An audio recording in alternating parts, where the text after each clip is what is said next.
So, ayan. Ito na siya. Pero di ko pa siya na-display. Lemon natin.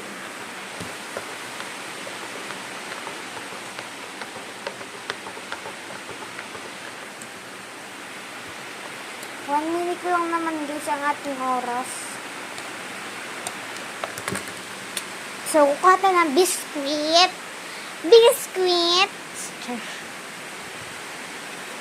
So, ito yung mga biscuit namin. Pero hindi pa yan yung lahat, guys. Meron pa rin.